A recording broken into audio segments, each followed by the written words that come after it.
La fe de Efraín, escrito por Anaís Veloz. Historias macabras para no dormir. Llevo varias noches sin dormir.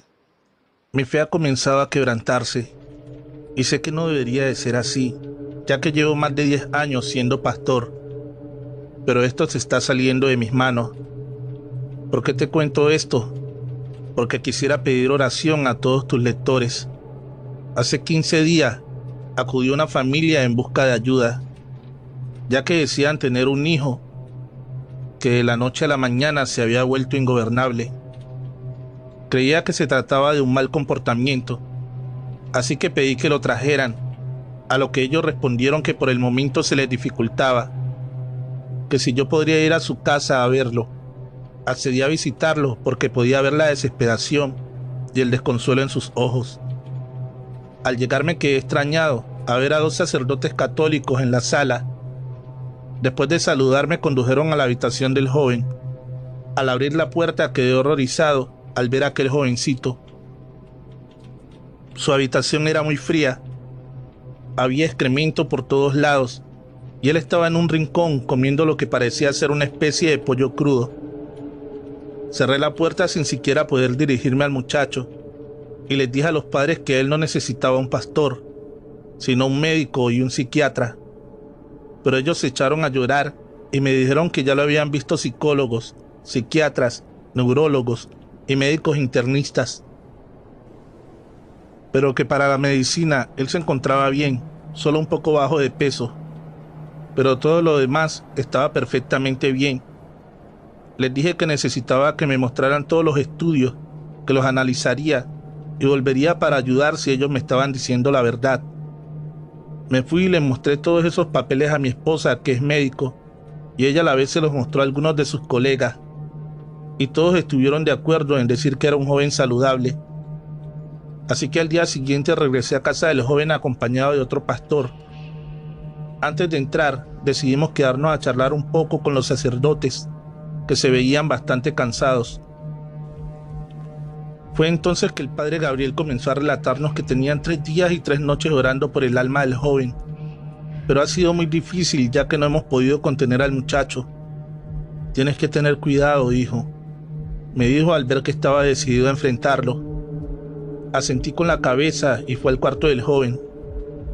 Arturo, soy el pastor Efraín y hoy vengo en el nombre de Cristo a ayudarte. En ese momento el joven se contorsionó de una manera tan impresionante que parecía que no tenía columna vertebral. Demasiado tarde. Ahora es mío. Tú no tienes poder sobre este joven. Demonio, te ordeno en el nombre de Cristo que abandones este cuerpo. Comenzaron a temblar muebles y ventanas y él no paraba de reírse. En el nombre de Cristo te reprendo, demonio. No te temo. No supe cómo, ni qué fue lo que me aventó fuera de la habitación. Los sacerdotes corrieron a auxiliarme y al preguntar por el pastor que me acompañaba, dijeron que había salido a los pocos minutos, que me dijeran que lo disculpara mucho, pero que su fe no llegaba a tanto.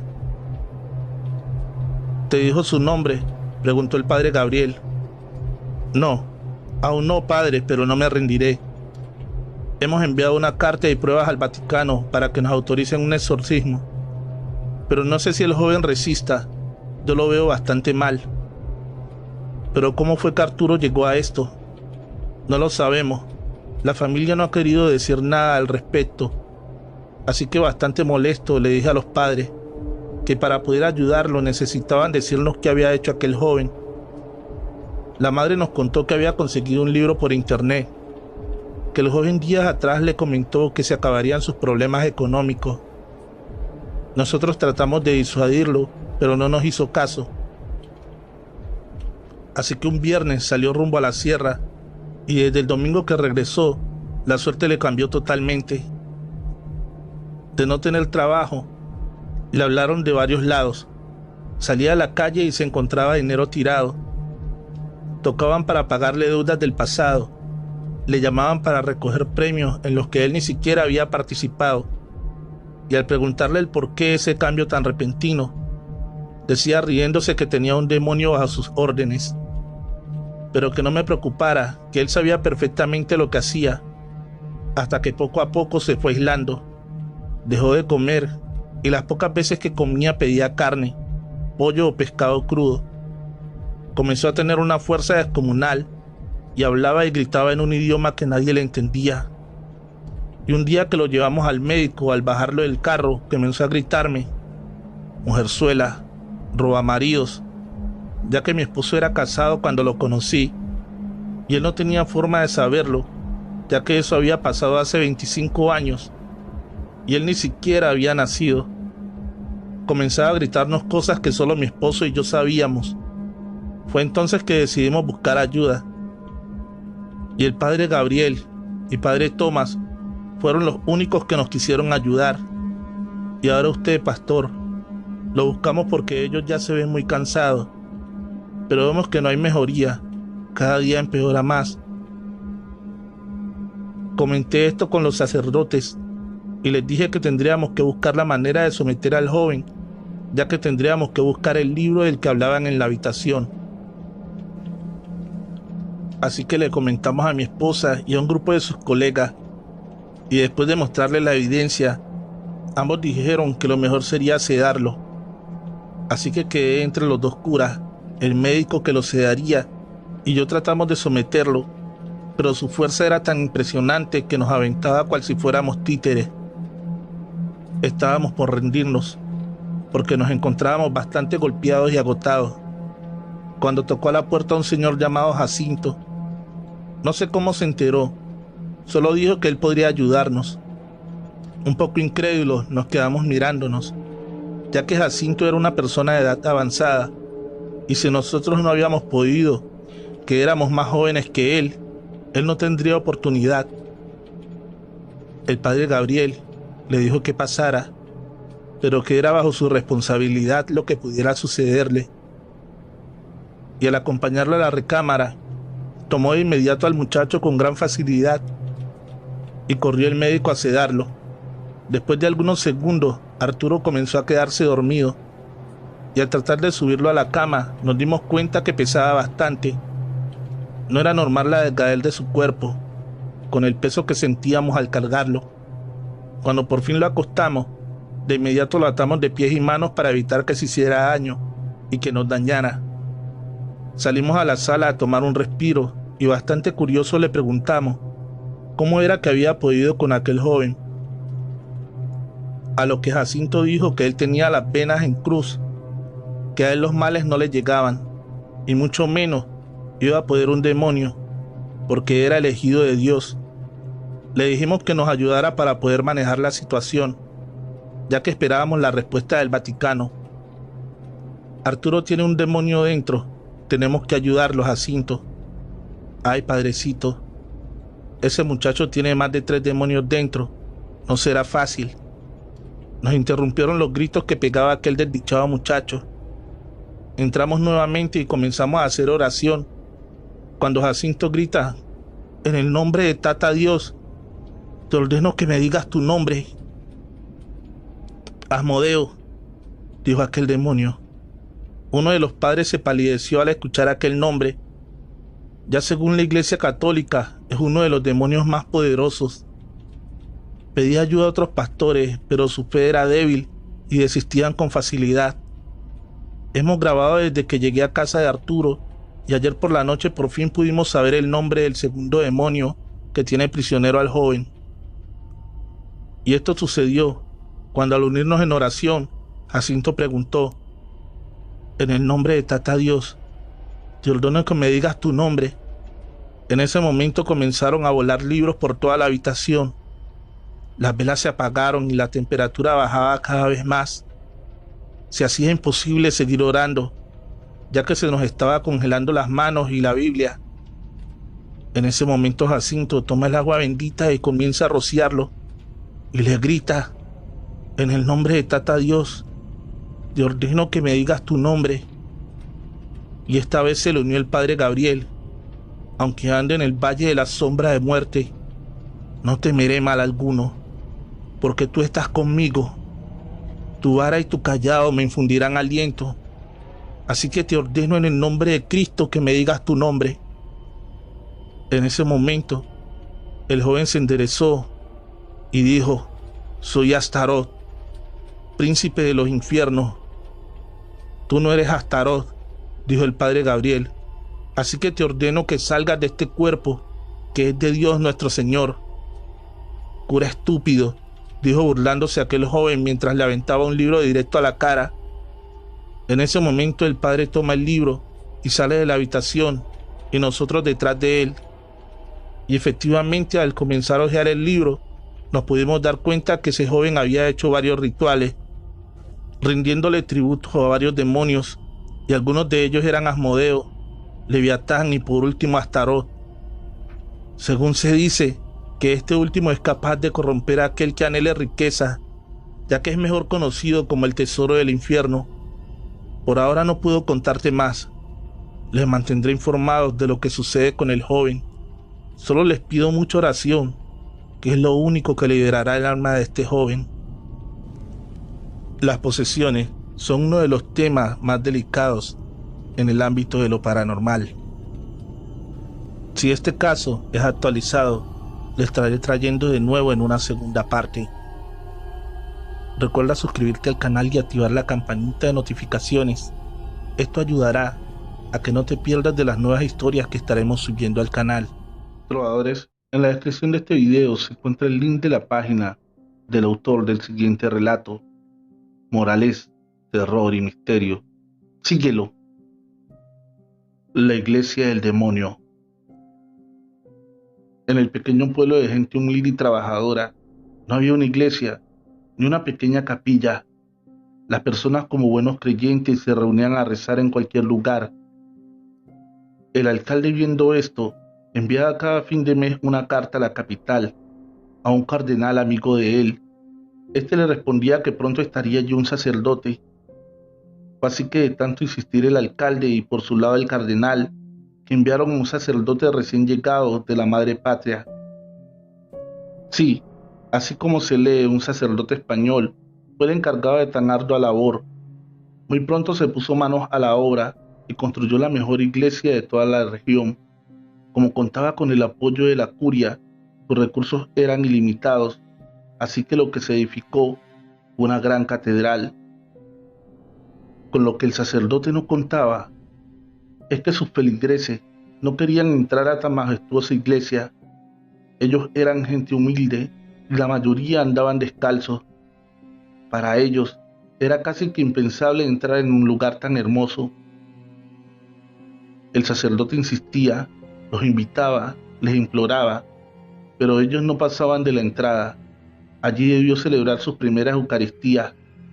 El sacerdote en las noches oraba y lloraba. Su palabra no ayudaba a que estas personas perdieran esos temores. Le pidió a Dios más de una noche. Se flageló con un látigo de 6 ramales para que Dios viera en él un verdadero pastor de almas. Pero Dios nunca lo escuchó, o al menos eso creía él. Una noche especialmente lluviosa, le pidió al diablo que le diera el don de la palabra, que le ayudara a hacer que sus feligreses entraran a la iglesia. No lo hizo con el convencimiento de que estaba ofreciendo su propia alma. Más bien, lo hacía por desesperación. Cuando hubo dicho estas palabras, más bien fue que se las pensó. Escuchó 3 golpes en la puerta, corrió a abrir. Pensó que uno de sus hermanos lo necesitaba. Tenía que ser algo delicado para que se atreviera a ir en medio de ese aguacero. Cuando abrió, lo que vio fue un niño de unos 8 años, algo muy común en esos lugares, enviar niños a dar razones. Lo extraño de este en particular es que no estaba mojado, estaba completamente seco a pesar de la lluvia que caía. El niño, sin saludar, le dijo: el pacto está hecho. Desapareció en medio de la lluvia y la oscuridad. A partir de ese momento, las personas perdieron todo escrúpulo de entrar en aquel lugar tan hermoso. La iglesia se abarrotaba de personas humildes, descalzas. El sacerdote estaba feliz y lleno de armonía. Los feligreses sentían que en verdad tenían un representante de Dios. Fue tanta la fama y acogida que la ceremonia de los domingos a mediodía se hizo tan famosa que no solo las personas del pueblo iban sin falta de ninguno, también acudían de pueblos aledaños. El alcalde estaba feliz. Esta buena obra le haría ganar de nuevo la alcaldía. El cardenal estaba más alegre aún. Los rumores de aquel lejano pueblo llegaban a la curia en la capital y de allí al Vaticano. Pronto este último sería su lugar de estadía. Así pasaron días, meses y años. El alcalde fue reelegido, el cardenal fue trasladado a Roma y el sacerdote rayaba en la santidad.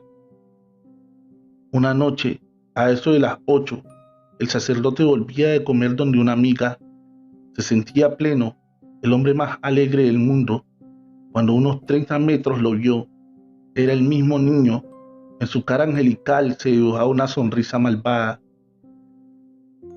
El sacerdote había olvidado lo de aquella noche, pero ahí lo recordó todo y se llenó de terror. Corrió a la iglesia. Allí era el único lugar donde se sentía protegido. El niño lo siguió. No corría, caminaba despacio, pero a medida que caminaba se iba haciendo más grande, más y más grande. Cuando llegó a la iglesia, era tan grande que cubría a esta por completo.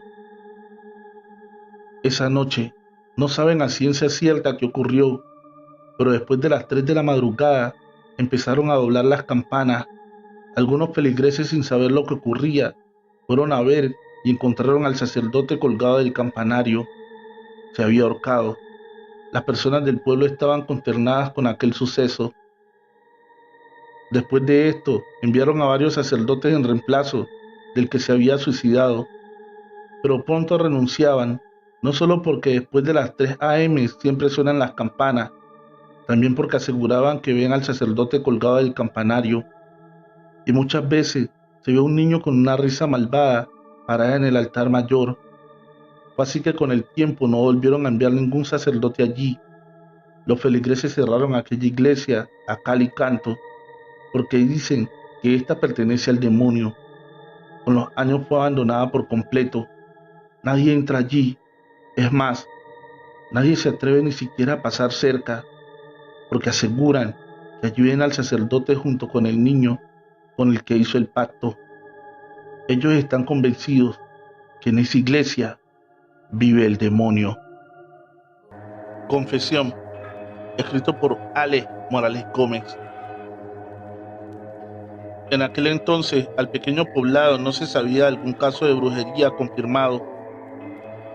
Aún así, el viejo sacerdote llamaba desde su púlpito a sus feligreses a denunciar cualquier caso del mismo. Decía también que aunque las brujas tenían pacto con el demonio, ni éste ni ellas tenían tanto poder, así que las debían combatir protegidos por su fe. Esto era lo que decía de puertas para afuera, pero quienes en realidad lo conocían sabían del temor que le tenía a las brujas, también a la noche y al mismo demonio.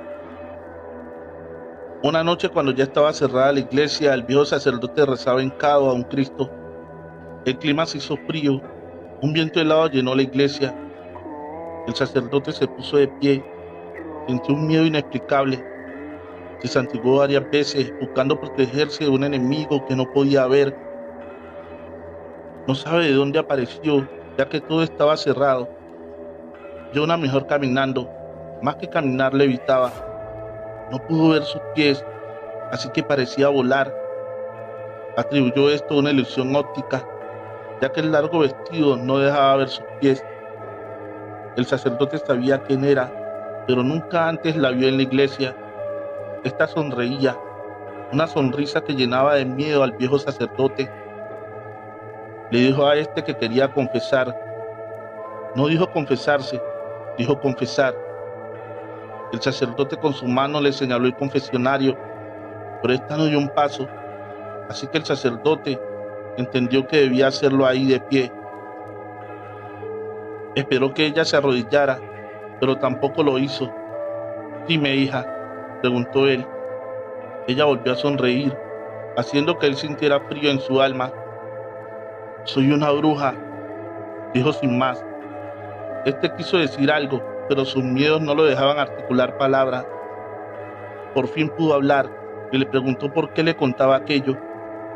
Esta le respondió que porque así sería el único su aliado y confidente, porque no podría delatarla, porque aquello era secreto de confesión. Este derramó una lágrima mientras ella abandonaba la iglesia. El sacerdote, en su impotencia de no poder decir esto, lo escribió en una hoja y lo guardó en su diario. Quería que algún día alguien lo encontrara y juzgara a aquella mujer. El viejo sacerdote murió con su secreto. Cuando el sacristán fue a organizar la habitación para el nuevo sacerdote, encontró aquella nota que no tenía ningún nombre, pero las referencias daban exactamente con quién era la mujer. El sacerdote no llegaría hasta el día siguiente, pero este decidió entregarle la carta y decirle quién era la mujer. Para aquel momento ya se sabía varias mujeres que eran brujas en la región, así que dejó la carta en el escritorio y se fue a casa. Se dice que esa noche, esto es más parte de la especulación porque nadie lo vio, el sacristán iba llegando a casa cuando se encontró a esa mujer, la bruja, sonriente como siempre. A él se le heló la sangre, no sabía por qué, pero esta no venía a nada bueno. Se dice que le permitió vivir para que viera su poder, pero lo que impediría contarlo. Al día siguiente lo encontraron tirado al lado de un árbol. Estaba vivo, pero había perdido la voz y el movimiento en su cuerpo. Se podría decir que era un vegetal, pero consciente de todo. Cuando el nuevo sacerdote recibió el cargo, vio la carta, pero para él no hacía referencia a nadie, simplemente a una bruja de la región. Como este apenas llegaba, no tenía el por qué saber de la mujer y sus referencias. La carta pasó a los archivos de la iglesia. Años después, una mujer que trabajaba allí limpiando pudo ver esa carta y supo de quién hablaba la misma, pero guardó el secreto. Era su propia abuela, la misma que murió de vieja en su propio lecho, porque se cree que las verdaderas brujas tenían tanto poder que nunca llegaron a ser juzgadas.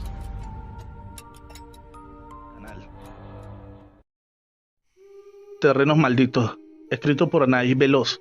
Historias macabras para no dormir. Aún no podía creer cómo el padre de Francisco había sido capaz de quitarle sus tierras a don Benito. Y es que, para serte sincera, jamás pensé que doña Marta se confabulara con el cura, que tantos años creí que era un santo. Te explicaré exactamente cómo pasaron las cosas. Mi madre siempre fue una mujer muy religiosa y por ende yo también. Acostumbrábamos a ir a misa de 7 con nuestras faldas o vestidos largos, cubiertas de la cabeza con un gran velo negro. Era tradición en mi pueblo para la mayoría de las mujeres que fuéramos así, pues una mujer que no asistía a la iglesia era mal vista por los pobladores, ya que las únicas que no iban eran las prostitutas, las brujas o las que deshonraban a su familia, teniendo hijos fuera del matrimonio. El padre Francisco llegó al pueblo cuando aún yo era una niña. Desde su llegada fue muy bien recibido por el pueblo y todo marchaba viento en popa, hasta que un día, cegado por la avaricia, comenzó a tener ciertos pensamientos que nada tenían que ver con lo que profesaba. Pues la gente comenzó a venir de otros pueblos para escuchar misa. Llegó a tal punto que en ocasiones ofrecía la misa en la plaza del pueblo, debido a que la iglesia era un tanto pequeña y no estaba en tan buenas condiciones.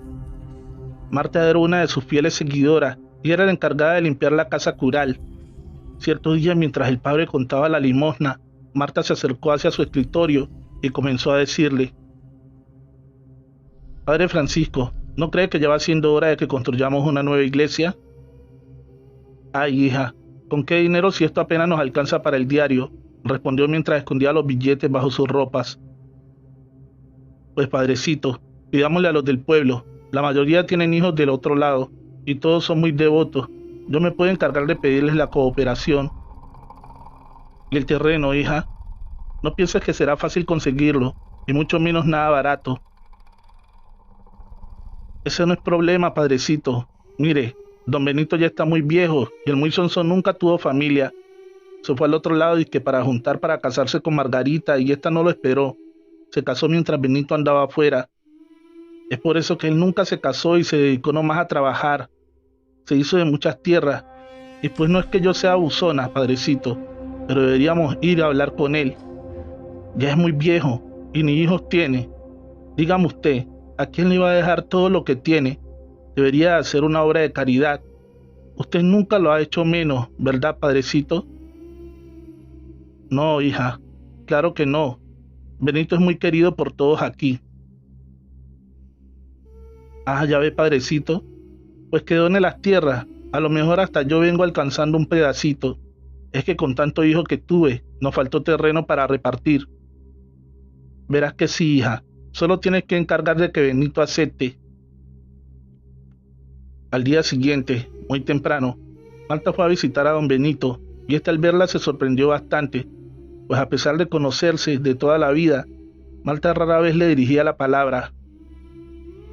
Ella le dijo que el padre Francisco le pedía de favor que le hiciera una donación a la iglesia de 2 hectáreas para construir una iglesia más grande. Benito le dijo que era demasiado terreno para una iglesia, y ésta se defendió diciendo que no podía creer que se le hiciera valor aportar para la casa del Señor. Lo siento, Marta, me apena no poder ayudarlos esta vez. Viejo egoísta, tú tienes muchas tierras y se te hace dolor regalarnos un pedazo. No es eso, Marta. Lo que pasa es que todas mis propiedades las puse a nombre de mi sobrino Juan. Demonios, ¿cómo era posible que se le hubiera olvidado que existía Juan? Pensaba mientras salía de la casa de Benito sin despedirse. Al llegar nuevamente con el padre, le dio las malas noticias. Este se puso furioso y juró que se vengaría de Benito. Marta lo miró un poco asustada, pues ese día pudo ver la verdadera maldad en sus ojos. Las campanas sonaban avisando que la misa de 6 estaba por comenzar. Nuevamente el pueblo acudió al llamado y al terminar la misa, el padre Francisco acusó a Benito de practicar la brujería y ante Dios juró haberlo visto transformarse en un perro. Los pobladores enardecidos comenzaron a golpearlo y a apedrearlo hasta la muerte. El padre Francisco, asustado ante tal acto, pidió que lo sepultaran en sus tierras y dijo que para quitar ese mal del pueblo, construiría en las tierras de Benito la nueva iglesia, ya que según él, las tierras estaban cargadas de negatividad por las prácticas de Benito. Casi de inmediato comenzaron la construcción, pues temían que llegara el sobrino del desafortunado Benito, pero realmente las desgracias empezaron a ocurrir durante la construcción, pues en la primera semana murieron 4 de los trabajadores en accidentes bastante inusuales. Los pobladores, temerosos, decidieron hablar con el padre y decirle que estaban dispuestos a cooperar con un poco más de dinero para que trajeran trabajadores de fuera. Pero esto de poco o nada sirvió, pues los accidentes no dejaban de ocurrir y las personas que vivían a los alrededores decían escuchar lamentos por la noche. Por falta de personal para trabajar, la obra se retrasó bastante. Cierto día Marta tuvo que viajar a la capital para visitar a un médico, pues estaba al borde de la locura. Salía a las calles gritando que Benito la atormentaba y ya le era imposible dormir o probar bocado alguno. Cansado el padre Francisco de que su iglesia estuviera inconclusa, este decidió seguir con la construcción por su propia mano. Lamentable, una de las columnas colapsó repentinamente, provocándole la muerte. El padre estuvo sepultado bajo los escombros por poco más de 4 días, y los pobladores optaron por no seguir con esa maldita obra. Así pasaron los meses y los años, hasta que Juan apareció para reclamar las tierras que Benito le había heredado tiempo atrás. Pero él no venía solo, estaba acompañado por quienes serían los nuevos compradores. Después de ver las tierras y darse cuenta de que los pobladores los miraban con desaprobación, estos decidieron seguir con la construcción de la iglesia, pero a ellos no les fue mejor. Mandaron a hacer enormes y hermosas figuras de santos que hacían que el lugar pareciera menos tétrico. Como ya había llegado la mayoría de las cosas con las que sería equipada, buscaron un vigilante que cuidara por las noches. La paga era bastante buena, pero nadie aceptó. Ellos, un poco molestos, fueron por unas bolsas de dormir, pues serían los dueños los que se tendrían que quedar a dormir ahí. Cerca de la medianoche, unos lamentos comenzaron a escucharse. Estos se levantaron a toda prisa, solamente para darse cuenta de que el sitio estaba totalmente vacío. Regresaron a dormir, cuando uno de ellos comienza a gritar. «¿Pero qué demonios es eso?», dijo bastante perturbado.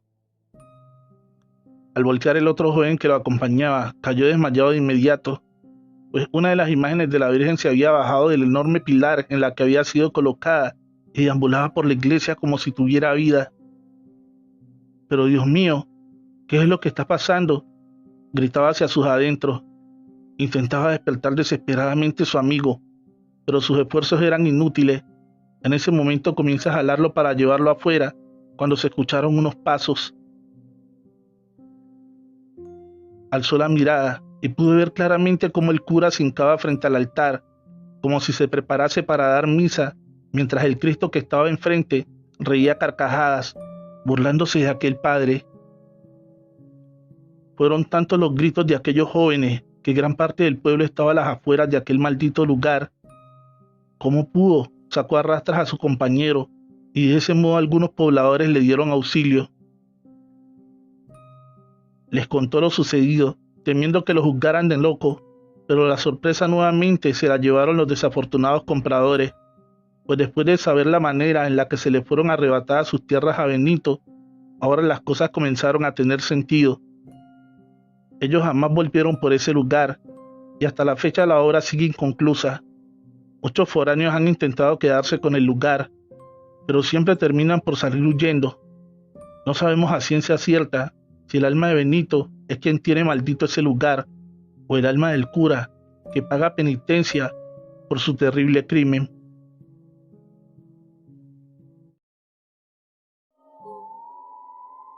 Ritus Romanis, primera parte, escrito por Anaís Peloz. Historias macabras para no dormir.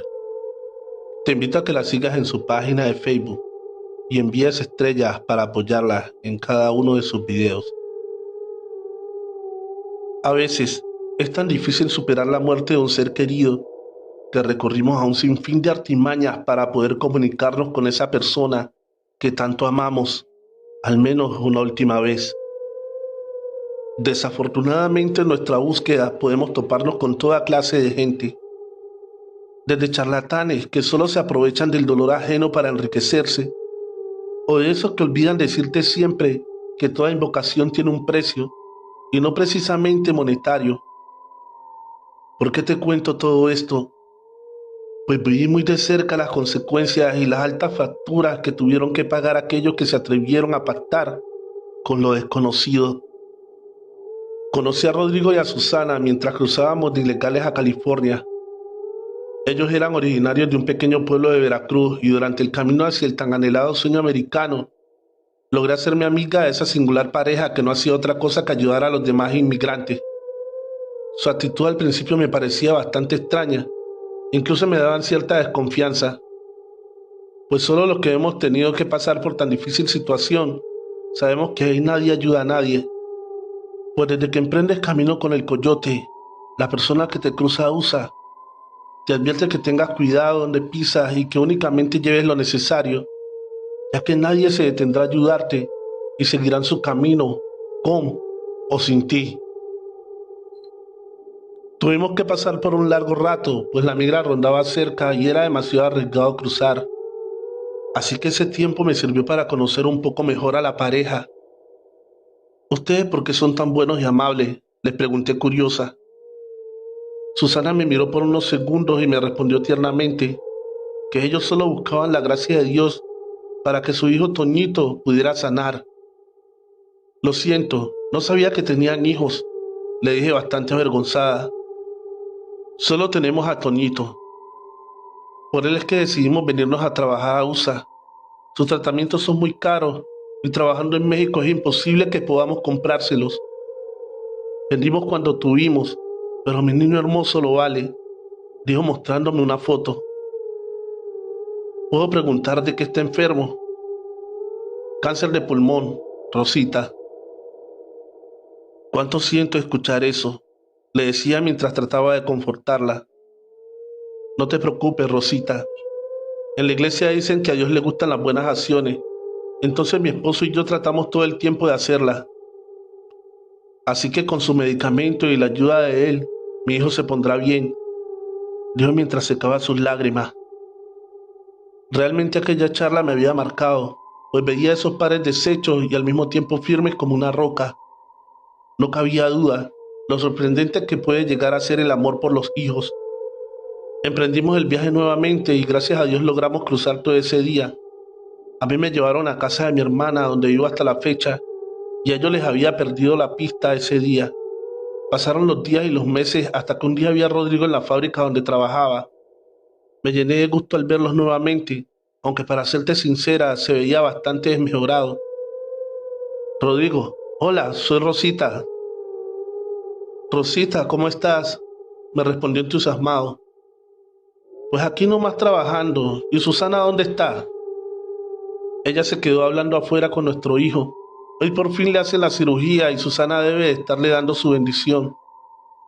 Wow, no sabes qué gusto me da oír eso, pero dígame cuánto tiempo tienen trabajando aquí, que nunca los había visto. Bueno, realmente tenemos poco tiempo y solo nos había tocado turnos de noche. Le di un abrazo y le dije que esperaba verlos a la hora de la comida. Fijamos el lugar y nos dispusimos a trabajar. Parecía que el tiempo también se había alegrado de nuestro reencuentro, pues las horas pasaron volando y cuando más concentrada estaba, avisaron que era la hora de la comida. Me puse mi abrigo y salí a esperarlos mientras me fumaba un cigarro, cuando a los pocos minutos gritó Susana. Rosita, amiga, ¿cómo estás? Muy bien, Susana, le decía mientras le daba un fuerte abrazo. No sabe el gusto que me dio saber que hoy por fin operan a Toñito. Estábamos por irnos a desayunar cuando Rodrigo recibió una llamada que lo hizo palidecer de inmediato. Lo miramos desconcertadas, pues parecía que se desmayaría en cualquier momento. Rodrigo, mi amor, ¿qué pasa? Le decía a Susana mientras lo estrujaba. Toñito, Susana, ¿qué pasa con mi hijo? Dime. To- Toñito está... Toñito está muerto. Susana se puso como loca al recibir la noticia. Comenzó a llorar, a blasfemar contra Dios, pues habían trabajado bastante para pagar esa cirugía. Y justo en la recta final, el niño se muere. Pero qué demonios pensaba, cómo la vida puede ser tan injusta. Susana quería regresarse a México, pero era imposible, ya que ellos no tenían nada ahorrado porque todo se iba al tratamiento de su hijo y necesitaban trabajar para poder pagar el funeral. Bastante apenada les dije que yo tenía $500, que con gusto les podía prestar. Ellos aceptaron y en lugar de ir a almorzar, fuimos a depositar el dinero a su familia para que comenzaran a buscar los servicios fúnebres. Rodrigo y yo esperamos a Susana afuera, pues creímos prudente darle un poco de espacio.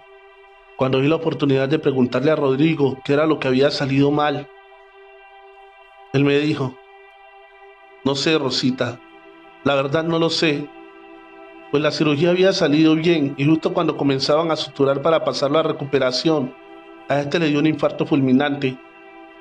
Mi madre dice que los médicos hicieron todo lo posible, pero mi hijo ya jamás despertó, me respondió afligido. Decidimos callarnos cuando vimos acercarse a Susana. Recuerdo bien que el funeral se lo estuvieron grabando en vivo para que pudiera estar cerca de él, aunque fuese solo de manera virtual. Ellos cambiaron bastante desde la muerte de su hijo. De las personas amables y buenas no quedaba nada. Incluso conmigo llegaron a tener unas actitudes bastante crueles y hasta cierto punto trataba de entenderlo. Acababan de perder a su hijo. Cierto día salimos de trabajar y tuvimos que caminar algunas calles para agarrar el bus, debido a que el coche de Rodrigo se había descompuesto. En el trayecto pasamos por un lugar donde decían que leían las cartas por $10. Susana me pidió que la acompañara y así lo hicimos. Entramos al lugar donde nos recibió una señora que nos cobró por adelantado, solo para darnos cuenta de que era una vil estafa, pues de todo lo que según nos dijo, nada era verdad. Decía que la niña de Susana sería una mujer famosa y de pronto encontraría el hombre de su vida y que el espíritu de su esposo fallecido le quería dar un mensaje. Pero de eso serían $100, porque ella se desgastaba tanto física como emocionalmente cada que contactaba con los muertos. Le dijimos que no y le agradecimos por sus servicios. Seguimos caminando y justo al llegar a la parada del bus, un fuerte frío y viento nos recorrió de la cabeza a los pies.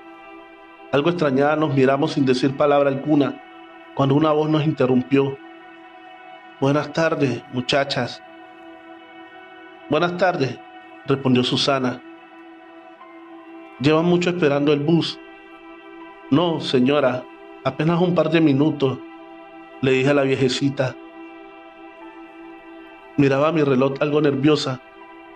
Pues parecerá extraño, pero esa anciana comenzaba a incomodarme demasiado y es que nos miraba tan fijamente que cada vez resultaba más molesto. Le dije a Susana que el bus estaba tardando demasiado, que lo mejor sería que empezáramos a caminar, pues pronto anochecería y no era seguro estar ahí. Y justo cuando íbamos a empezar a caminar, la anciana miró a Susana y le dijo: «Puedo sentir tu dolor por la pérdida de tu hijo, mujer». Susana la miró bastante sorprendida y le dijo ¿de qué demonios hablaba? La anciana le sonrió y le dijo que ella podría ayudarle a que pudiera hablar por última vez con su hijo. Yo me quedé helada al escuchar aquello, pues la señora no tenía manera de saber lo que acababa de pasar con el niño. «Ay, mi hijita, esas malditas enfermedades no deberían de darle a los inocentes», dijo con la voz quebrada. «¿A qué enfermedad se refiere?», preguntó Susana sorprendida. «Pues a cuál va a ser, hijita, al cáncer, porque eso fue que murió tu hijo, ¿no es cierto?». «Sí, señora, pero ¿usted cómo es que lo sabe? Una vieja como yo sabe tantas cosas», le respondió entre risas. «Pero mejor dime, ¿acaso no quieres despedirte de tu hijo?». «Pues claro que quiero, pero ahora no tengo mucho dinero. Los gastos del funeral de mi hijo nos dejaron en bancarrota». «No te preocupes, hijita, ya me pagarás, ya me pagarás». «¿Y qué es lo que tengo que hacer, señora? Vengan, acompáñenme a mi casa, que ahí les mostraré». Susana me pidió que la acompañara, por si esto se trataba de una trampa. Acepté no de muy buena gana, pues sentía que no podía negarme ahora que éramos tan amigas, aunque debo confesarte que desde un principio esto no me parecía buena idea. Le dijimos que pararíamos un taxi para llegar a su domicilio, pero esta se negó argumentando que estábamos bastante cerca.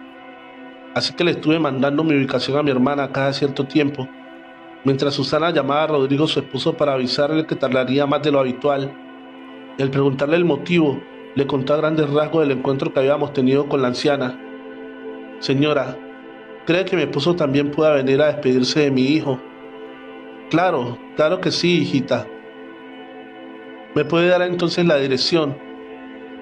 «La sabrás al llegar», dijo sin detenerse. Y es que esa mujer dijo que estábamos cerca de su casa, pero llevábamos más de 30 minutos caminando. Fue por eso que me atreví a preguntar. «Aún falta mucho en llegar. No es que me queje, es solamente que está oscureciendo y no sé qué tan seguro sea por aquí», dije cuando la anciana se empezó a introducir a un frondoso bosque. «Tranquilas, niñas, apenas unos pasos más y llegamos». Efectivamente, no teníamos mucho de haber ingresado al bosque cuando pudimos ver un pequeño grupo de trailers bastante peculiares. Esta sacó sus llaves y abrió la tercera trailer, que se encontraba muy adornada con focos y estaba pintada con bastantes figuras que a simple vista parecía muy laboriosa, pero no dejaba de verse hermosa. Al entrar a la casa confirmé mis sospechas de que la mujer debía de ser romaní, no solo por la pintura del exterior, sino por toda la decoración del interior. A pesar de estar muy limpia y ordenada, no dejaba de verse algo tenebrosa y de tener un olor bastante extraño. Esta nos invitó a un café mientras esperábamos al esposo de Susana, y al traernos nos quedé encantada con las tacitas. Eran tan pequeñas y lindas que parecían de juguete, cuando mi concentración se vio interrumpida por una hermosa niña no mayor a los 10 años, que no dejaba de mirarme fijamente. «Ella es mi nieta Gala, y nos ayudará con lo que haga falta», repuso la anciana. «Pero es solamente una niña», respondió Susana. «Lo sé, y no sabes lo orgullosa que estamos de ella. Ha maldecido a cientos y ninguno ha podido vencerla». «¿Pero de qué demonios está hablando? ¿Acaso esta anciana está loca?», pensaba. El ruido de un coche anunciaba la llegada de Rodrigo. La niña corrió a abrir la puerta mientras la anciana entraba a una de las habitaciones para después salir con una jaula tapada con un gran pedazo de terciopelo rojo. «Bueno, ahora que no falta nadie, comencemos». Nos dijo que pasáramos a una pequeña mesa redonda que tenía casi al entrar.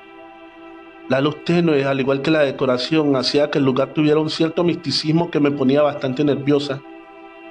Le pidió a la niña que se sentara, para luego proceder a amarrarla con unas correas que ya traía incluida la silla. Después, de entre sus ropas, sacó un lazo que introdujo en unas argollas que estaban en el suelo para atar las patas de la silla. Te juro que para mí fue una sorpresa ver eso, puesto que en ningún momento me había percatado que eso estaba ahí. Después de asegurarse que la silla estaba bien atada, prosiguió a ordenarle a Susana y a Rodrigo que se sentaran, para después invitarme a mí a pasar, pero yo me negué de inmediato argumentando que al no ser creyente en esta clase de práctica, obstruía el trabajo con mi escepticismo, y que si era necesario yo podría esperar afuera sin ningún problema. Ella sonrió y agradeció mi sinceridad, permitiéndome permanecer en la casa sin ser parte del ritual, pero con la condición de que viera lo que viera, no podría salir del círculo que haría alrededor del sillón donde se encontraba. Acepté todas sus indicaciones y de una pequeña cajita de madera sacó una especie de sal amarilla con la que hizo el círculo. Después se fue a sentar a la mesa donde prendió algunas velas y puso la jaula a un lado, aún sin destaparla. Pidió que se tomaran de las manos y comenzó a hacer un canto en lo que suponía era su lengua natal. Un ligero viento comenzó a sentirse casi de inmediato. Las cortinas comenzaron a moverse al ritmo de los cantos de la anciana. Cuando el viento incrementó, esta empezó a decir: abro las puertas de mi hogar para que el espíritu de Toñito se manifieste esta noche.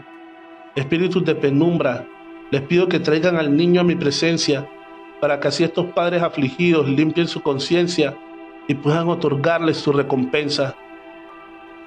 ¿Quién eres, espíritu errante?, preguntó la anciana. Soy el que soy, y el que vino a cumplir tu petición, respondió la niña con una voz gutural. Dime tu nombre sin titubear, o deja este cuerpo ya, espíritu charlatán, gritó la anciana con voz firme. Al decir aquello, la niña bajó la cabeza bruscamente como si hubiera sufrido un desmayo, y de repente pudimos escuchar una carcajada tan fuerte que estuve a punto de salir corriendo. Al vernos tan nerviosos a todos, la anciana trató de tranquilizarnos, diciendo que era algún alma en pena, o en el mejor de los casos, un tulpa.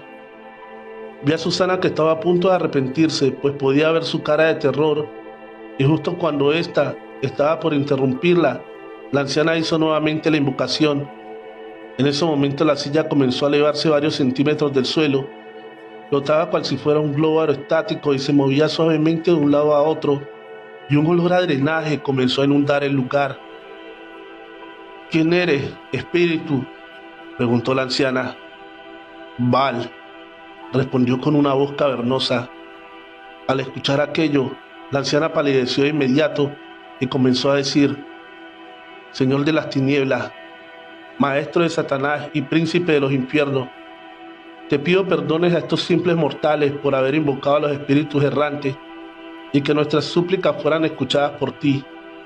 Toma esta ofrenda por nuestra torpeza y regresa a los infiernos de donde no debiste salir.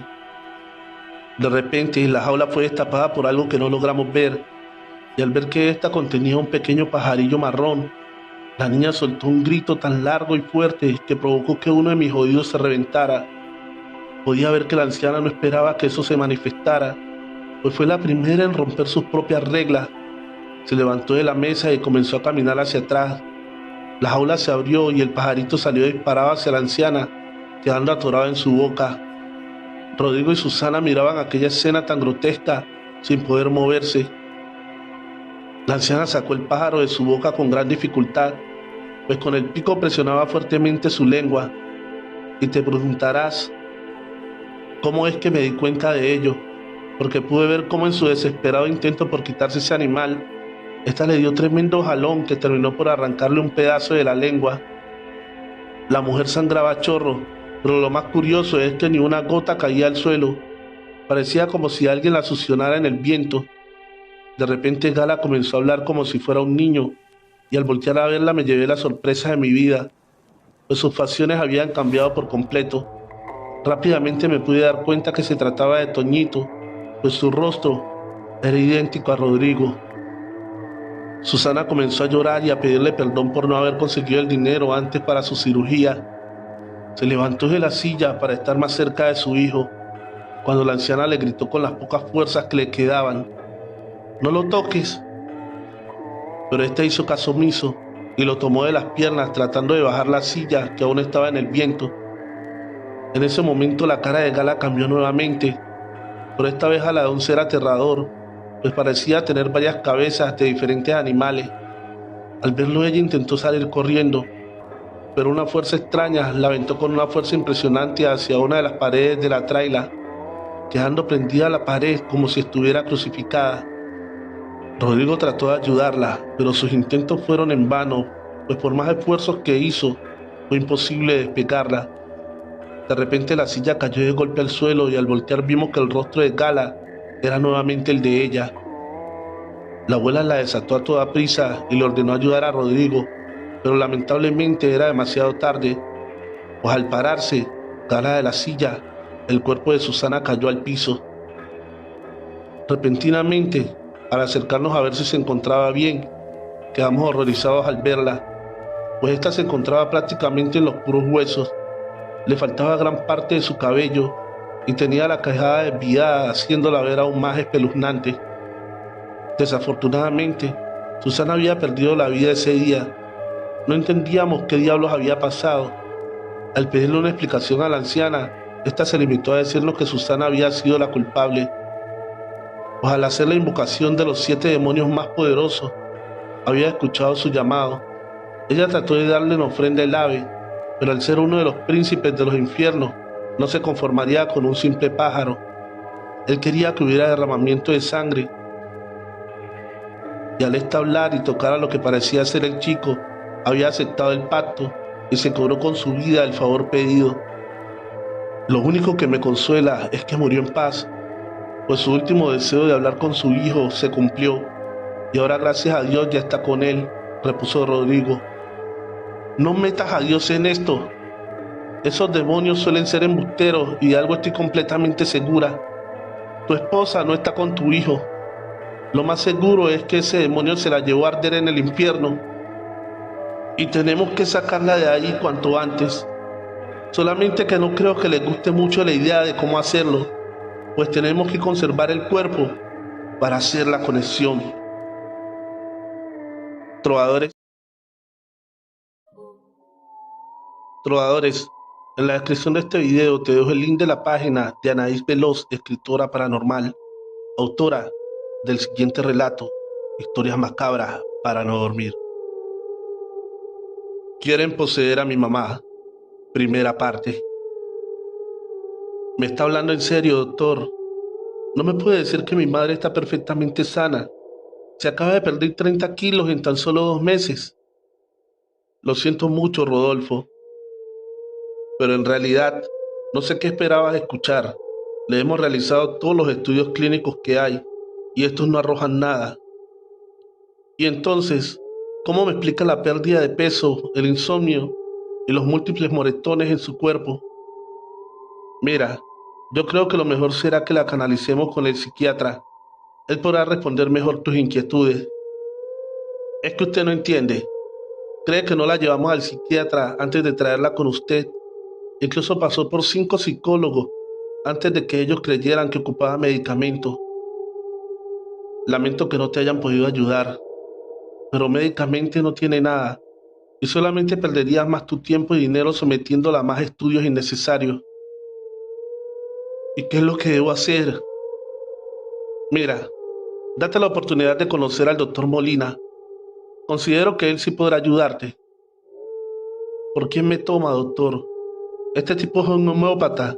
¿Cree que mi mamá necesita gotitas para la ansiedad o alguna alergia? Antes de desechar la idea, primero visítalo. Total, lo único que buscas es quien ayude a tu madre, ¿no es cierto? Por primera vez había escuchado al doctor decir algo prudente.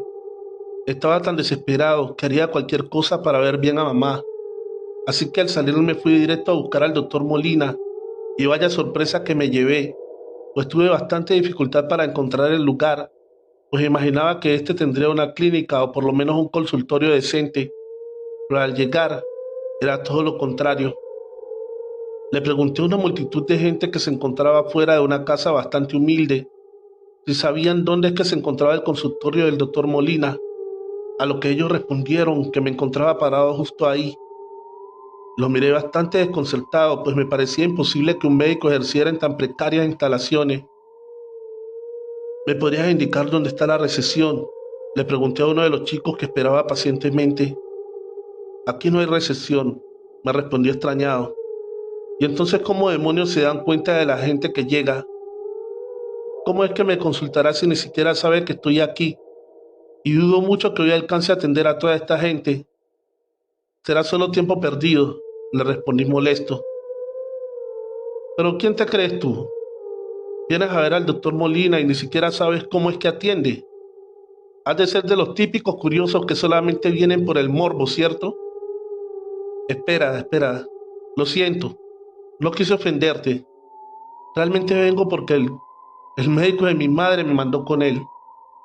Pero de haber sabido que todo era tan complicado, le hubiera pedido su número para hacer cita por teléfono. Porque creo, por lo menos, eso tienen aquí. ¿No es cierto? Mira, ellos no necesitan de esos aparatos y tranquilo que ellos saben que llegaste. Y depende de la gravedad del caso, te pasarán de inmediato o esperarás como todos nosotros. Tú vienes a consulta. Sí, esta es mi tercera vez, me respondió el hombre entusiasmado. Y si no es indiscreción, ¿de qué estás enfermo? A mí, me hicieron brujería en mis piernas. ¿Brujería? Sí, estaban por cortarme las piernas debido a una extraña infección que nunca pudieron diagnosticarme. Tenía las piernas totalmente negras y estas supuraban pus y desprendían un olor bastante desagradable. Y un día me despertaron los gritos de mi esposa que casi se desmaya al ver cómo un gato me estaba comiendo pequeños pedazos de mi pierna. Pero ¿cómo puede ser posible eso? ¿Que no sentías dolor al ser comido por ese animal? No, realmente estaba durmiendo como nunca. ¿Y sabes quién te hizo brujería?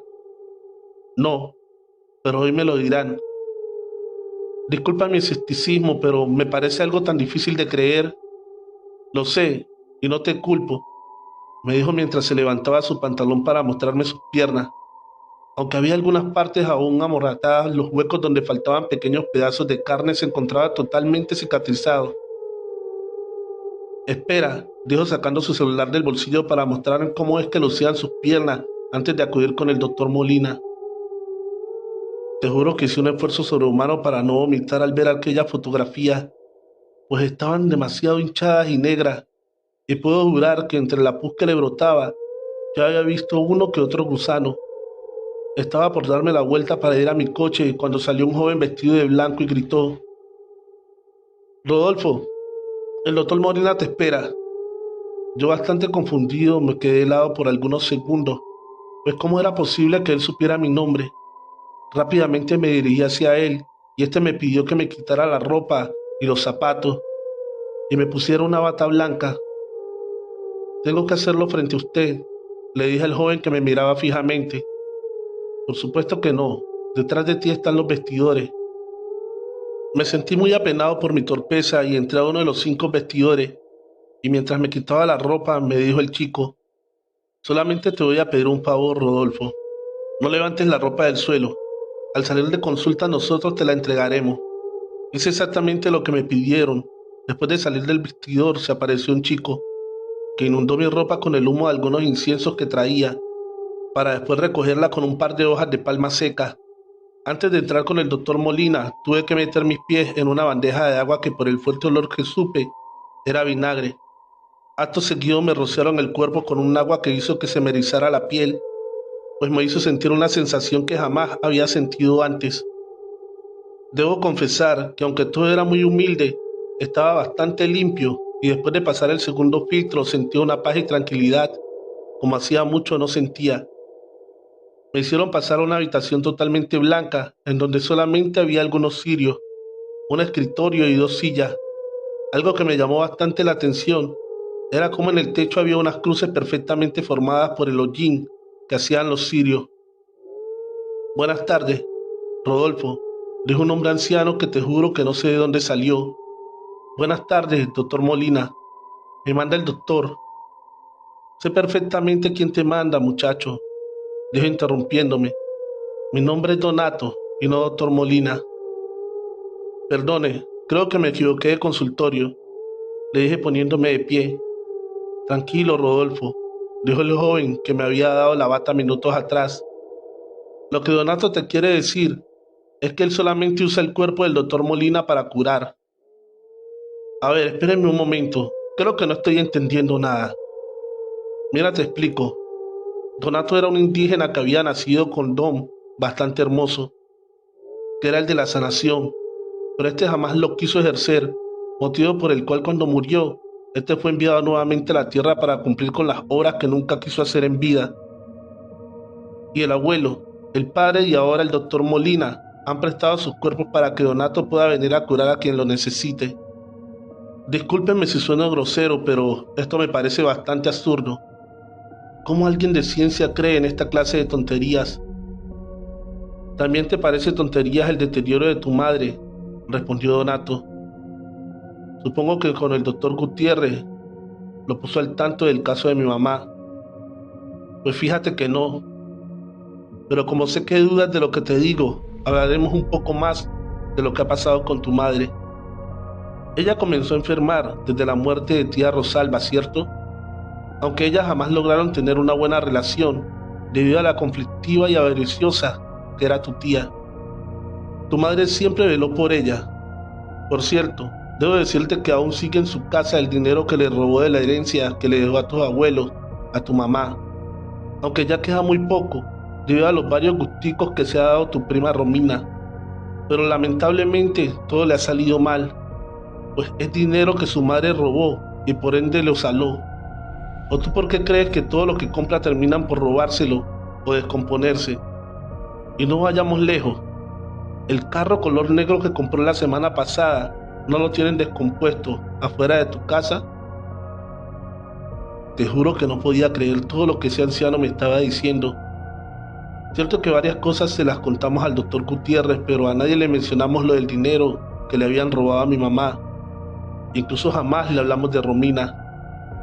Bastante avergonzado por lo grosero que había sido minutos atrás, me quedé en silencio escuchando cómo ese par me hacían tragarme mis palabras. De repente comencé a marearme un poco y enseguida Donato ordenó que me dieran a beber un agua que sabía a barro. Me dijo que la tomara muy despacio y así lo hice hasta que poco a poco comencé a sentirme mejor. ¿Ahora crees en mí, Rodolfo? Sí, señor, le respondí sin siquiera darle la cara. Muy bien, necesitamos trabajar con tu mamá lo antes posible, porque de no ser así, ella dejará muy pronto este plano terrenal. ¿A qué se refiere? ¿A que mi madre morirá? Su cuerpo no, pero su alma vagará por la oscuridad por toda la eternidad. ¿Podría explicarme qué quiere decir con eso, por favor? Mira, muchacho, tu madre no tiene ninguna enfermedad que pueda curar la medicina o la ciencia. ¿Y entonces qué es lo que tiene? A tu madre la están intentando poseer. ¿Pero quién? Tu tía. Ella no acepta que está muerta y quiere quedarse con el cuerpo de tu madre para ella seguir en este plano terrenal. Fue tan rápida su muerte que ella ni siquiera se enteró o no quiso darse cuenta de ello. Y sonará bastante tonto, pero ahí fue que todo comenzó a tener sentido, pues mi madre había decaído bastante desde la muerte de mi tía. Creí que era normal el que ella llorara todo el día y no quisiera comer debido al fallecimiento de su hermana, pero las múltiples caídas, los ruidos a todas las horas en la casa y los malos olores me desconcertaban bastante.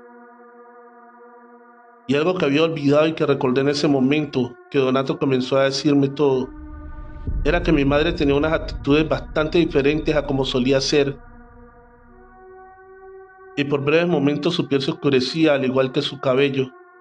Y es que mi tía solía ser morena y mi madre muy blanca. Incluso hasta su forma de vestir y de hablar habían comenzado a cambiar. ¿Y qué es lo que tengo que hacer?, le pregunté intrigado. Primero que nada, al llegar a tu casa vas a rociarle esta agua que te voy a dar en el cuello, pecho y estómago, pero no debes de sacar la botella de tu pantalón hasta tener a tu madre enfrente. Y sin avisarle comienza a rociarla de inmediato, y pase lo que pase no dejes de hacerlo. Eso nos dará tiempo para hacer un ritual. ¿Y eso qué es? Una pequeña sesión donde haremos entender a tu tía que ya no debe estar más aquí. Así que vete, muchacho, y aquí te espero el viernes. Señor Donato, pero ¿y sus honorarios? Por Dios, muchacho, aún no entiendes nada. Tu dinero a mí no me sirve, me pagarás con buenas obras pero no hoy.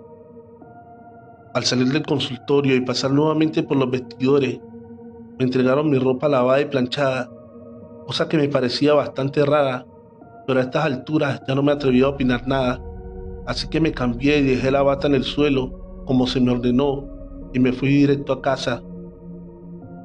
Al llegar, mi madre, que estaba en la cocina, me dijo que por qué no me metía a bañar, y al preguntarle el por qué me respondió que apestaba bastante y no soportaba tenerme cerca.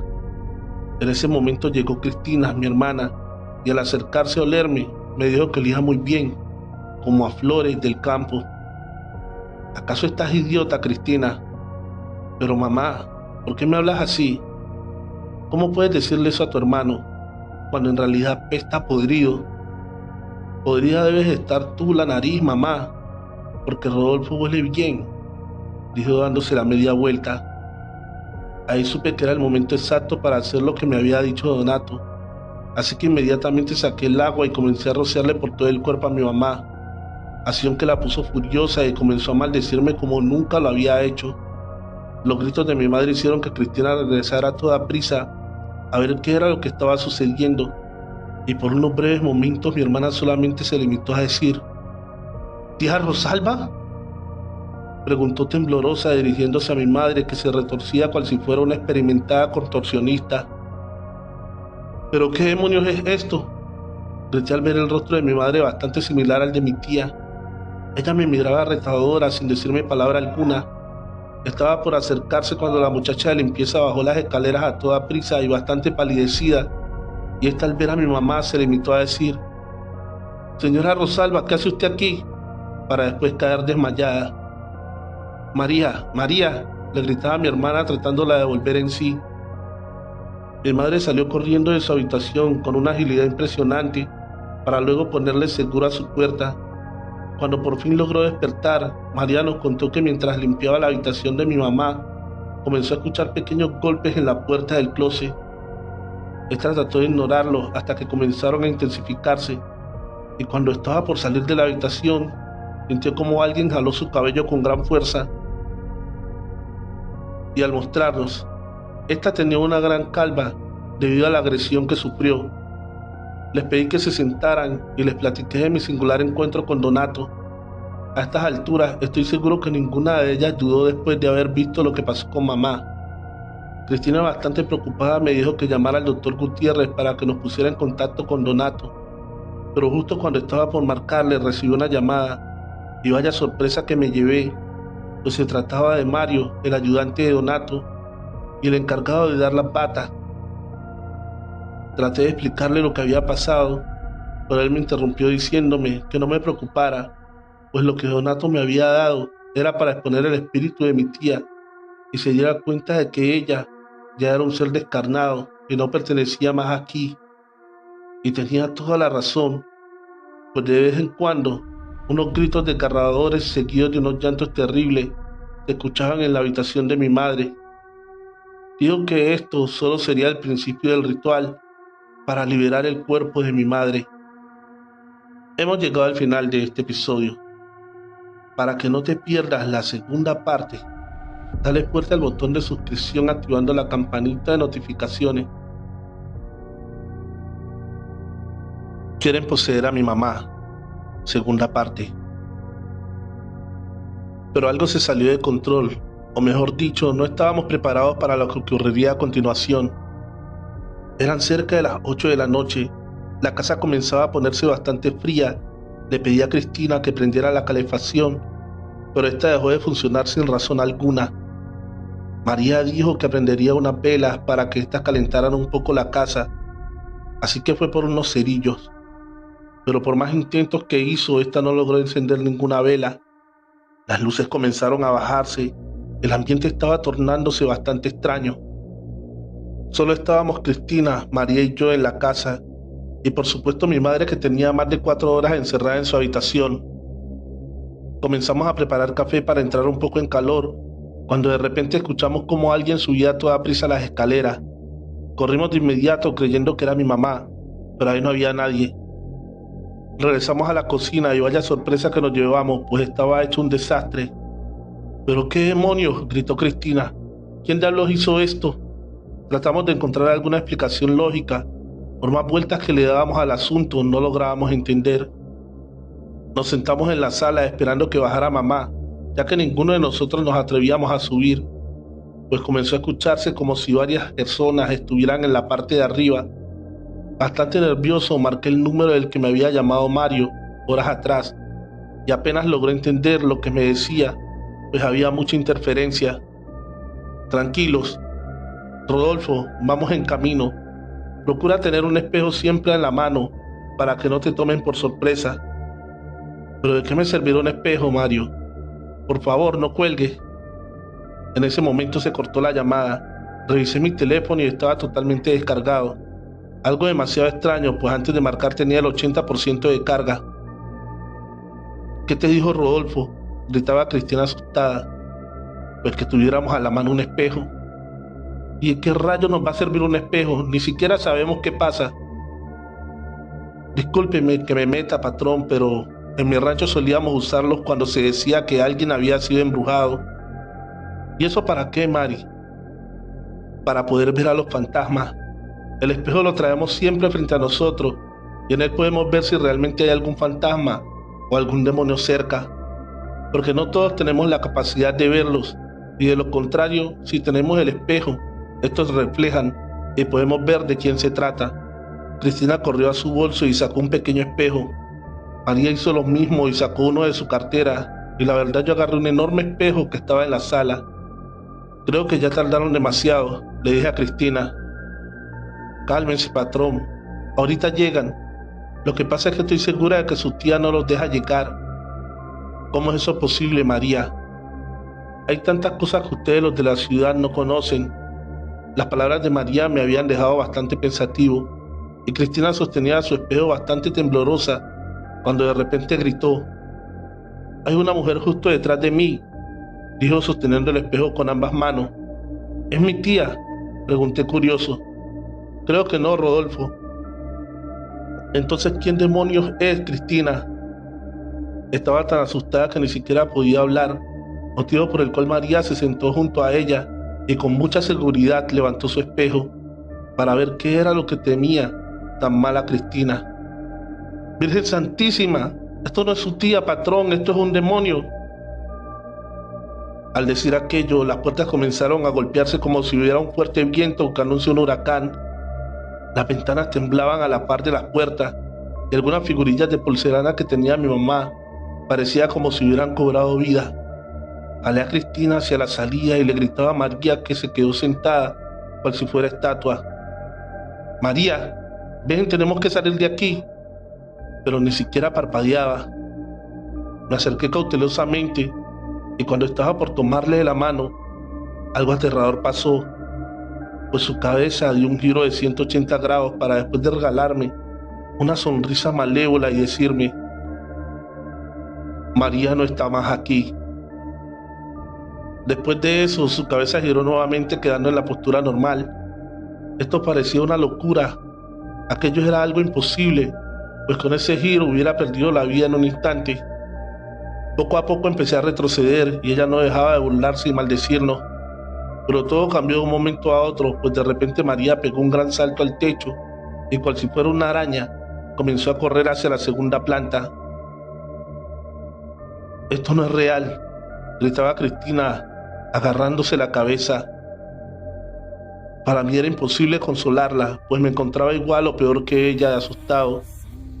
Pero lo que hice fue mirar hacia afuera para ver qué era lo que había asustado tanto a María para salir corriendo de esta manera tan espantosa. Y una sensación de tranquilidad invadió mi cuerpo al ver que Mario y Donato estaban llegando. Abrí la puerta de inmediato y te juro que no hubo necesidad de explicarles nada, ya que Donato comenzó a contarte todo por lo que acabábamos de pasar. «¿María estará bien?», preguntó Cristina bastante preocupada. «Tranquila, hija, no tienes nada que temer. Nosotros venimos acompañados por Dios y toda su corte celestial», respondió Donato. «¿Pero qué es todo esto?». «Lamentablemente, tu tía ha traído a otros seres de oscuridad y han encontrado el lugar perfecto para instalarse, pues el rencor, la ira y el resentimiento han servido de alimento para todos estos seres de bajo astral. Pero no debemos perder más tiempo. Mario baja las cosas que vamos a necesitar. Este de inmediato se fue al coche y bajaron un par de mochilas y comenzaron a preparar todo para el ritual. Comenzaron a mover algunos muebles de la sala, dejando un gran espacio limpio ahí. Extendieron un gran lienzo blanco. Encima de este pusieron un arreglo de flores y me pidieron una fotografía de mi tía, que no fue muy difícil de conseguir, pues estaba junto al resto de las fotos familiares en una esquina de la sala. Acto seguido colocaron 4 cirios, uno en cada esquina del lienzo, y comenzaron a llenar la sala de inciensos, todos distribuidos en puntos estratégicos, según entiendo. Prendieron sándalo, mirra y copal, y nos pidieron que hiciéramos guardia, como normalmente se acostumbra en los funerales. También puso un gran espejo que tenía un marco de plata frente al manto. Este estaba grabado con la oración de San Benito, que decía más o menos así: Cruz Santa sin mihi luz, non Draco sin mihi indus, Padre retro Satanás, non quan suare min vigimbana, son mala cual libas, y sed venena vivaz. Donato nos dijo que viéramos lo que viéramos, no nos moviéramos de nuestro sitio, pues los seres de oscuridad no tenían poder sobre nosotros, pues Dios estaba a nuestro lado y teníamos algo que ellos no. Y es que preguntamos curiosos, a lo que él respondió: vida y libre albedrío son cosas que ellos ya no poseen. ¿O sea que los seres de oscuridad algún día estuvieron vivos?, preguntó Cristina. Exactamente. Hija, ellos fueron persuadidos por demonios con la promesa que algún día encontrarían un cuerpo que habitar, y solo han encontrado oscuridad y sufrimiento. Pero no perdamos más el tiempo y comencemos a orar. Él comenzó a leer algunos salmos para luego sacar un rosario de entre sus ropas y comenzar a recitar el Santo Rosario de los fieles difuntos. En ese momento un fuerte golpe se escuchó y a los pocos segundos mi madre apareció en las escaleras. Donato seguía orando como si no escuchara los gritos y las súplicas de mi madre, que se aferraba con fuerza a la baranda de la escalera. Parecía como si algo la estuviera jalando con mucha fuerza, pues sus manos comenzaron a sangrar. Después de terminar el tercer misterio, mi madre estaba frente a nosotros y con un movimiento que nadie esperaba, Donato le dio la vuelta al espejo, haciendo que mi madre se viera reflejada en él. Debo recalcar que Donato y Mario en ningún momento ellos pararon la oración. Incluso cuando vimos que una especie de bruma salía de mi mamá para saltar al lienzo que tenía las flores, estas comenzaron a arder sin motivo alguno. Mi madre cayó al suelo, pero no podíamos movernos hasta que nos los indicaran. Cuando por fin terminaron el rosario, Cristina y yo le pedimos permiso para ir a vuestra madre, pero este nos dijo que no nos quedáramos quietos. Los gritos y los ruidos de la segunda planta estuvieron presentes durante el Santo Rosario. Realmente se escuchaban muy molestos. Donato sacó un pedazo de lazo amarillo y comenzó a recitar las 12 verdades del mundo, mientras hacía un nudo con cada verdad, cosa que provocó que María saliera corriendo por el techo nuevamente. Y justo cuando estaba encima nuestro, Mario, que es muy alto, pegó un gran brinco, logrando tomarla del pie y obligándola a bajar. Acto seguido rezaron la oración de San Benito, y algo que no puedo explicar exactamente qué era, salió del cuerpo de María, quebrando uno de los vidrios de la sala. Después de eso tomaron una bolsa negra y mientras ellos recogían la ceniza y lo que quedaba de aquel lienzo y flores, nosotros corrimos con mi madre a ver cómo estaba, y gracias a Dios, a pesar de lo duro que había sido ese día, estaba bien. El brillo de los ojos de mi mamá había regresado, al igual que su buen humor. Al abrazarla me di cuenta de que ya era mi madre. María también recobró el conocimiento rápidamente. Les agradecimos a Donato y a Mario por habernos ayudado, pero nos advirtió que debíamos marcharnos de esa casa cuanto antes, pues no era muy seguro seguir ahí. Así que optamos por este día irnos a dormir a un hotel, y a la mañana siguiente muy temprano llamé a Mario para invitarlo a desayunar a él y al doctor Molina. No se imaginan la sorpresa que me llevé, pues este llegó acompañado de un hombre de aproximadamente 35 años, y al acercarse a mi mesa nos presentó al joven como el doctor Molina. Al vernos bastante incrédulos, este sacó su identificación y efectivamente se trataba del doctor Molina. Durante el desayuno nos platicó cómo es que cambiaba su cuerpo al entrar Donato. Es algo tan impresionante que de no haberlo visto con mis propios ojos, juro que no lo creería. Mi familia y yo hemos estado muy cercanos a Mario y a Donato, y hasta la fecha me sigue sorprendiendo ver los cambios físicos del doctor. Tengo tantas vivencias que contar al lado de esas personas que, si ustedes quieren, me complacería contar. No sin antes pedirles que se suscriban a este canal y activen la campanita de notificaciones, dejando un like y un bonito comentario. Hemos llegado al final de este episodio. Trovadores, la mejor forma de apoyar el canal es dejando un like y un comentario explicando qué tal les pareció la historia, además de compartir el video en sus redes sociales o con un amigo. Feliz noche, trovadores, amantes de cuentos de terror.